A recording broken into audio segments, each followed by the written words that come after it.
Epstein files controversy has come to a head. Soon, House lawmakers will vote on requiring the DOJ to release all the files. The support is there, but tension lingers. NTD's Melina Weisskopf has more.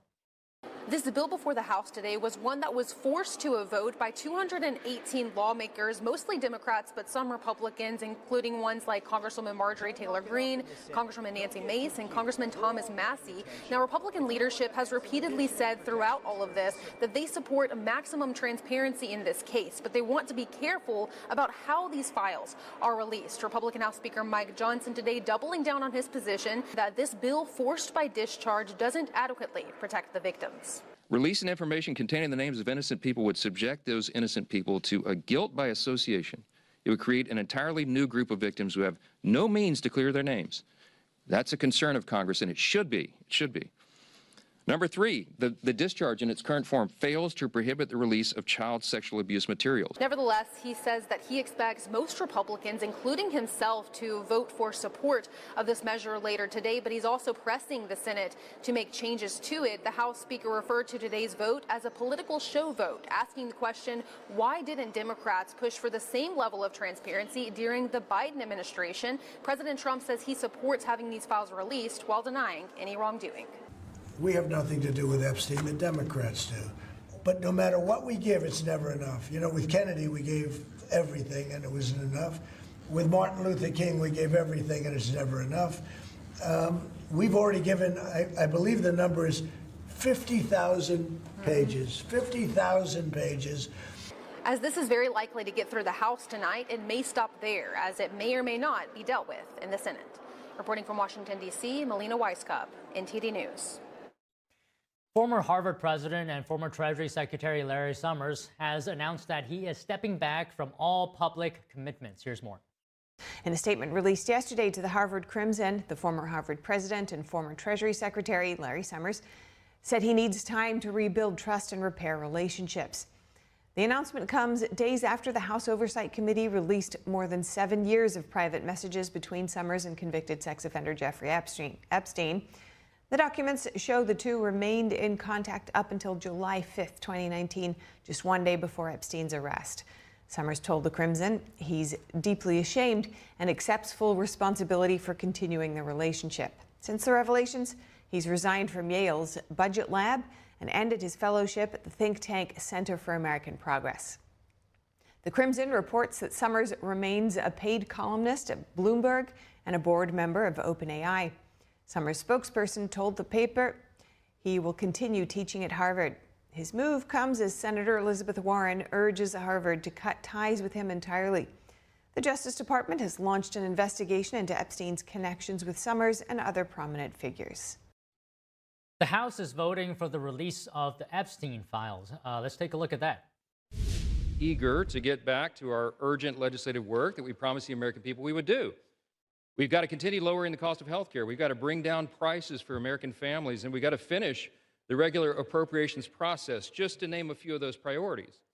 And I wish I could say that our first order of business would be to get to those urgent priorities, but of course we're here spending time on the floor about something else. This is something we could have resolved last week when we brought a unanimous consent to pass this discharge with the full support of the body. But our friends over here who are arguing today stalled that. They objected to it, and they wanted to have this exercise instead. And that's why we say that this is a show vote. That's what this is. They're making a show of it. And it really is a shame. We have some heroic women in the chamber today. I met with many of them a while back.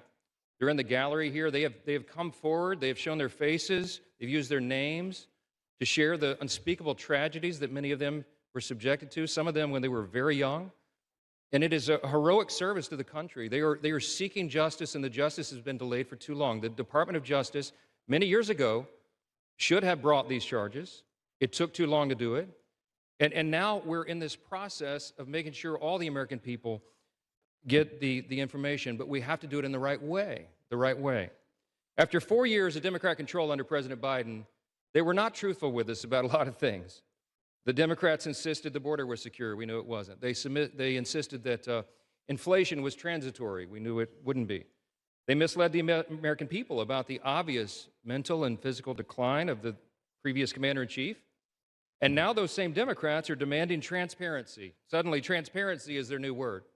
Out of nowhere, they've taken a curious concern in the Epstein investigation, all in the name of that, in the name of transparency. But the question has been asked here many times during the debate on the floor, and everybody questioning why it is that Democrats have done this right now have to look at the obvious facts. The Democrats had all the Epstein files in their possession for 4 long years under the Biden presidency. The Biden Department of Justice had these files, and no one on this side who is breathless today about the urgency of this release ever said a word about it. And it was the Democrats who could have urged President Biden's Department of Justice to go beyond prosecuting just Epstein and Ghislaine Maxwell, but they didn't do it. And so it's a fair question to ask today, why now? Why the sudden urgent interest in Jeffrey Epstein? Look, we know why.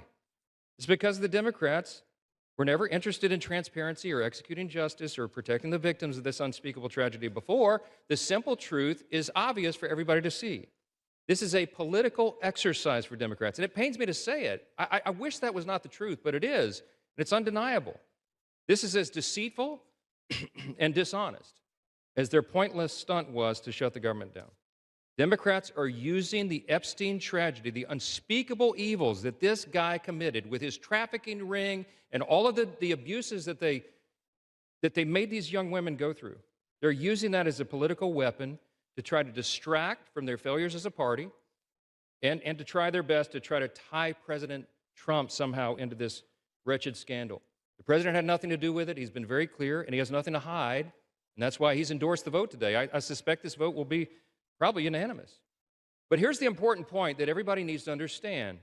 We have been advocates of maximum transparency, but we have also insisted that the victims be carefully protected. The Oversight Committee has been doing extraordinary work, and we've got some of the most vigorous advocates on the Republican and Democrat side on the Oversight Committee. They've been working in earnest to deliver transparency for the American people and to do it in a responsible manner. What do we mean by that? The bipartisan effort over there is already producing all the results that the discharge petition seeks and much, much more. Chairman Comer and all of these advocates over there have been releasing thousands of documents, for example, from the Epstein estate.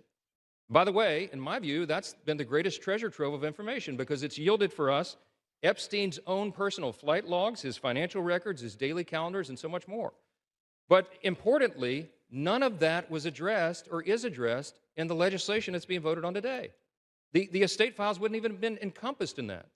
And so it goes to show that the Oversight Committee is doing it from the right way. From the very beginning, we've been insistent that this matter be handled carefully and with the utmost caution and care for the people who have been harmed. They should not be made to suffer any longer. We're talking about real people's lives at stake here, and young victims who don't want to be dragged into this political game that could get hurt further. The Democrats are rushing the release of thousands of unsubstantiated documents that may be included in this, that are going to be in the public domain with the passage of this bill. And there are serious deficiencies in the legislation that I have noted at length, and Republicans have to work to address those deficiencies in the Senate if and when this legislation is advanced. I stood before the American public today at our press conference, and I explained in detail the dangers of the discharge petition. We have posted at my website, speaker.gov, a summary. The legal counsel, a small army of lawyers, put this together. I used to be a federal court litigator. Many of my colleagues who have spoken today were. We understand the dangers of how this was haphazardly drawn up. And among them, by the way, Mr. Speaker, before I forget, I seek unanimous consent to enter into this document into the record. It's on the website. It's entitled, How the Flaws of H.R. 4405 Could Re-Victimize Epstein's Victims, Create New Victims, and Damage the Judicial System. It is dated today. Thank you. And it summarizes just 5 or 6 of the major concerns. Among them, it fails to fully protect victim privacy. It could create new categories of victims. It potentially jeopardizes grand jury secrecy. It fails to prohibit release of child sexual abuse materials that are not appropriately defined in the legislation. It jeopardizes future federal investigations, and we have national security concerns regarding classified information. We'll put this in the record because we need the legislative record to reflect what is the legislative intent behind this vote. I used to litigate cases. We would litigate federal statutes and whether or not they could survive, and legislative intent is important. And we need to say clearly for the record, as a Speaker of the House, I'm saying to you, This legislation that will pass today is flawed and it must be amended. The question is, why didn't we amend it here before we passed it? Because the authors won't allow it.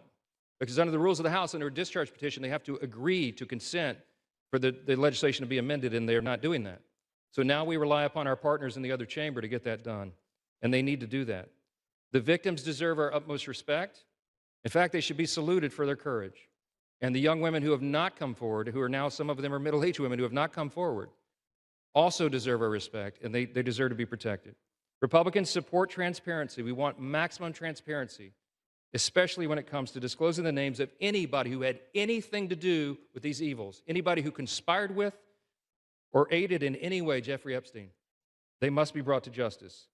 We want the bill to be amended so it doesn't, at the same time, violate victim privacy, create new victims, disclose the names of any whistleblower or informant, cause the release of grand jury materials or child sexual abuse materials, or undermine our national security.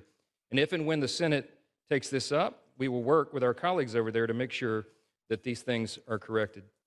I'll just close with this simple thought. We've been at this a while.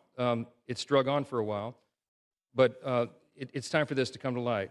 I expect that this will be a unanimous vote, and it will reflect what I think every member in this chamber, and I'll say this now, at least in recent days, every member of the chamber on the Democrat side, they didn't say anything for 4 years, but they're for maximum transparency now, and so is this side. But we want to do it in a respectful and careful manner so that we don't subject innocent people to further harm. And that has been the whole thing. I told all my members today I'll be voting yes on this, and I suspect almost everyone will. We'll send it to the Senate, and we hope it's corrected. Thank you for the time, Mr. Speaker, and I yield back. Gentleman reserves. The gentleman And from you were Maryland. just watching House Speaker Mike Johnson, pardon me, talking about the Epstein files, saying that the interest from Democrats right now into the files, he says it's because of politics, using this as distraction. Okay, moving on. Rapper Nicki Minaj is using her voice to amplify the horrific treatment of Christian people in